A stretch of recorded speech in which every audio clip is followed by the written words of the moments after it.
3 notes de musique à petite vitesse pour remplacer le bruit d'un moteur qu'on n'entend plus s'approcher. Le véhicule est très stable sur la route. Il s'assoit bien sur la suspension, à comparer à un moteur diesel où tout le poids est réparti vers l'avant du véhicule. Il a gardé le même look depuis son lancement dans les années 40, mais sous la carrosserie de ce bus scolaire emblématique des routes américaines, une petite révolution s'est opérée. Vous allez voir le moteur qui est ici, qui est beaucoup plus petit qu'un moteur à combustion.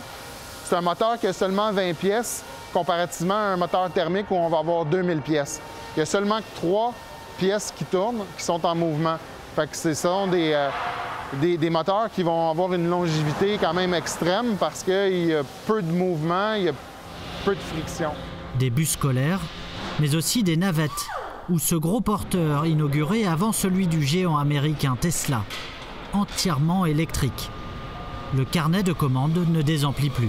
Dès 2010, on a décidé d'aller 100% électrique. Tout le monde disait qu'on était fous à cette époque, mais aujourd'hui, ça nous a prouvé qu'on a fait le bon choix. Un choix utile, écologique, grâce à un savoir-faire local et désormais reconnu, la petite entreprise québécoise fournira les bus du plus grand district scolaire de Californie. Avec un gros coup de pouce du secteur public, 100 millions de dollars pour sa prochaine usine d'assemblage de batteries, le nerf de la guerre face au marché asiatique.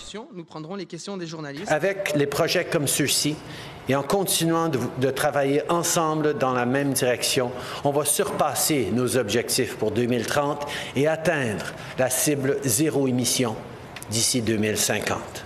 Mauvais élève de l'accord de Paris sur le climat, le Canada cherche à accélérer la cadence dans sa course à l'énergie propre.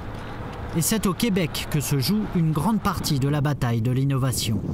Alors bonjour Raphaël. Bonjour, ça va bien? Ah oui. Ces entreprises exportent aux 4 coins du monde transformateurs, turbines, pales d'éoliennes et services conseils en ingénierie et en logiciel. Parle-moi un peu de cybersécurité parce que ça fait partie aussi des enjeux de ce genre d'équipement-là. Et dans le secteur de l'électrification, le Québec a reçu cette année une très bonne nouvelle, le changement de cap écologique de son puissant voisin et premier partenaire commercial, les États-Unis. Et le Québec est particulièrement bien positionné géographiquement parce que ça devient un peu la batterie du nord-est du continent.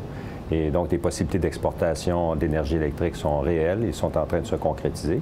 Et aussi la possibilité de desservir un marché qui est en pleine transformation avec le plan Biden, dont tout le monde parle, qui va faire une grande place aux énergies renouvelables. Ce sont des décisions qui datent de plusieurs décennies, mais qui positionnent actuellement le Québec dans une position à peu près unique, avec l'hydroélectricité évidemment en tête de liste, l'éolien et le solaire maintenant qui se développent beaucoup. Avec son demi-million de lacs et de cours d'eau, le Québec se place en champion américain de l'hydroélectricité.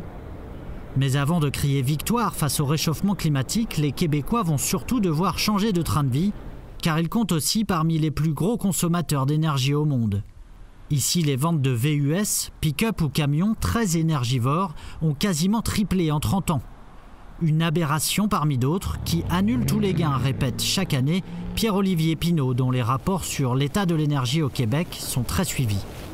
On a un bon exemple d'aberration énergétique quand on utilise du bois, comme on a ici, non pas pour le chauffage direct des bâtiments, mais pour être transformé en électricité. Et cette électricité-là va ensuite être utilisée pour le chauffage des bâtiments. Souvent mise au service d'un agenda politique court-termiste, les immenses ressources naturelles de la province devraient être exploitées autrement, dit Pierre-Olivier Pinault.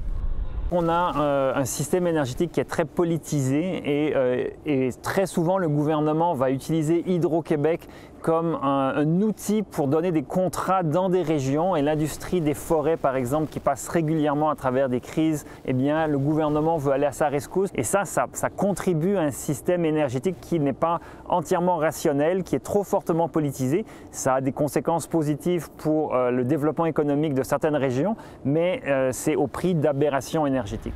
Face à l'échec remarqué du précédent plan d'action pour réduire les gaz à effet de serre, le gouvernement provincial a dévoilé un ambitieux plan d'électrification et de changement climatique d'ici 2030, en espérant montrer la voie de l'énergie verte au reste du Canada.